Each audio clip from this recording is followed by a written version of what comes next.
Thank you for staying with us. Now, President Cyril Ramaphosa announced that the country can move to adjusted level 2 due to a drop in COVID-19 infections. Well, it will see us able now to buy alcohol from the shops on Fridays, and we can stay out a little bit longer and later because curfew has been extended to 11 p.m. And a lot more of us can now gather at indoor and outdoor events. However, what are the implications for the healthcare system? Let's discuss this with Dr. Fundile Nyati from Proactive Health Solutions. Doc, good to have you as always, and thank you so much for joining us. I'm sure, everyone wants to know, because we always think about healthcare workers after, most of the president's announcement as to whether or not this is welcomed, if this will not put more strain and pressure on the healthcare system. What's your reaction upon the announcement of the president last night?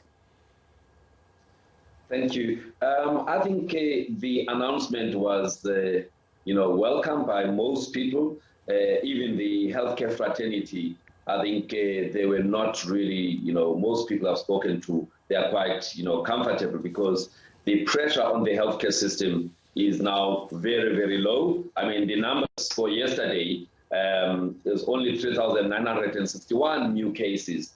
And if we look in the last 5 days, we've been averaging around 6,000. Last 10 days, less than 10,000. So I think the load on the healthcare system is definitely much lower. But obviously, the worry is always that when we open up, and the restrictions are actually, reduced, then people go partying and they don't observe the prevention measures, and then we back to the old situation again. So that's the worry. But at the same time, one also understands, with the elections coming up, they definitely do want to see, some gatherings happening, which is why they moved from 50 to 250 indoors, and you move to 500 outdoors.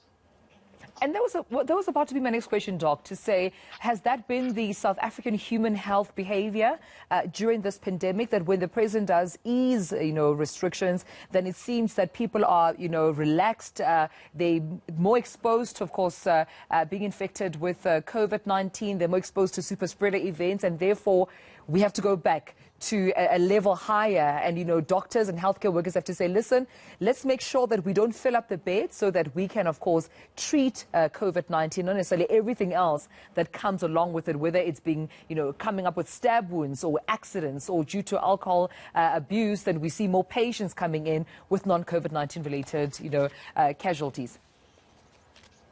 It's unfortunate, but it is the truth. What you just mentioned, that, it's all in our attitudes. It's all in our behavior or conduct, because the government can only do so much. Right now, it's in our hands whether we want to continue, to contain this pandemic, or we want to go back to a fourth wave. The issue of alcohol, now an extra day has been given to people to buy alcohol. That is up until Friday. And also those gatherings outside, the numbers have been increased. And being spring, there's all this excitement out there. And so, it's going to be a challenge. And we're going to see lots of trauma again as a result of this, which again creates a problem. We've got limited resources, as a country because of this pandemic. And so really it's a difficult one. It's a balancing act, livelihoods and saving lives. And I think we all must play our part, as South Africans, to make sure that we keep this pandemic at bay. Right. The president made mention about what it's doing as government, what healthcare workers are doing as, experts, health experts, to avoid a fourth wave, vaccinations being one of them, trying to make sure that most people, if not all South Africans, are vaccinated. What is the responsibility now, Doc, before I let you go, of every single South African in avoiding a fourth wave? He spent a lot of time to make sure that people understand that the benefits of vaccination to individuals, to families, and to the country outweigh any other risks. He mentioned the issue around, the admissions of over, 60s and people who died where people were unvaccinated. So the key message to all of us is, let's go and get vaccinated, and let's make sure that our family members are vaccinated. our helpers are vaccinated, because that's the only tool we have in our toolbox of preventing this pandemic, to make sure that everyone is vaccinated. That way, we will make sure that the fourth wave doesn't come, and if it does, it will be lower than the third wave and the other previous waves.